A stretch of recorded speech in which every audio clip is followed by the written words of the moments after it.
Hi viewers, நான் உங்கள் ஸ்ரீதேவி பார்த்த சாரதி. மதுரை சௌராஷ்டிரா சமையலுக்கு உங்களை வரவேற்கிறேன்.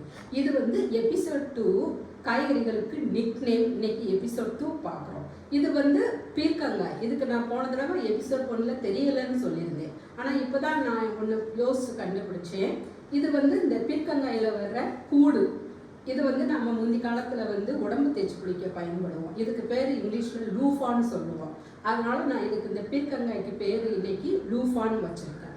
இது எலுமிச்சம்பழம். இது அம்மன் பழம். எந்த அம்மனுக்கு நம்ம போனாலும் சரி, வீட்லேயும் சரி, இந்த பழம் கட்டாயம் மெயினாக நம்ம வைப்போம். அதனால இதுக்கு அம்மன் பழம். இதே மாதிரி நம்ம மசூதிக்கு மந்திரிக்க போனாலும் ஒரு எலுமிச்சம்பழம் ஒன்று வாங்கிட்டு வாங்கன்னு சொல்லுவாங்க. நாம் அப்போ இந்த பழம் தான் கொண்டு போவோம். அதனால இதெல்லாம் நமக்கு கடவுள் மாதிரி. அதனால அம்மன் பழம்னு சொல்லி வச்சிருக்கேன்.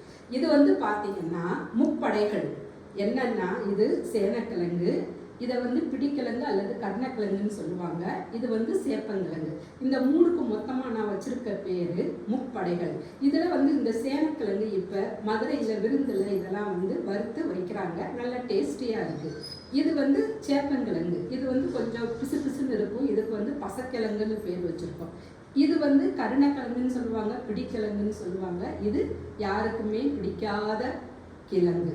இந்த மூணுக்கு சேர்த்து நான் முப்படைகள்னு வச்சிருக்கேன். இது அவரைக்காய், பெரிய அவரைக்காய். இந்த பெரிய அவரைக்காய்க்கு பேர் பெரியத்தான். அப்புறம் இதில் கோழி அவரைக்கான்னு ஒன்று வரும் சீசனில், அதுக்கு பேர் சின்னத்தான். இதுக்கு பேர் கலாக்காய்ன்னு சொல்லுவோம். ஸ்கூல் டேஸில் நாங்கள் இதெல்லாம் வாங்கி சாப்பிட்ருக்கோம். இதோட உப்பு தொட்டு இது கலாக்காய்ன்னு சொல்லுவாங்க. நான் இது கலாக்கான்னு பேர் வச்சுருக்கேன். பாருங்கள், இது லூஃபாக்காய், அம்மன் பழம், முப்படைகள், சேனைப்படை, பசப்படை, பிடிக்காத கிழங்கு, பெரியத்தான், கலாக்கா. அடுத்த வீடியோ 3 வருதுங்க. அசந்து போயிடுவீங்க. இது உங்களுக்கு இந்த கமெண்ட்ஸ் பிடிச்சிருந்தா ஷேர் பண்ணுங்க, லைக் பண்ணுங்க. இது ஜஸ்ட் நிக் நேம் தாங்க. ஒரு சிரிப்புக்காக, ஒரு ஜோக்குக்காக, சீரியஸாக எதுவும் கிடையாதுங்க. பிடிச்சிருந்தா லைக் பண்ணுங்க, சப்ஸ்கிரைப் பண்ணுங்க, கமெண்ட் பண்ணுங்க.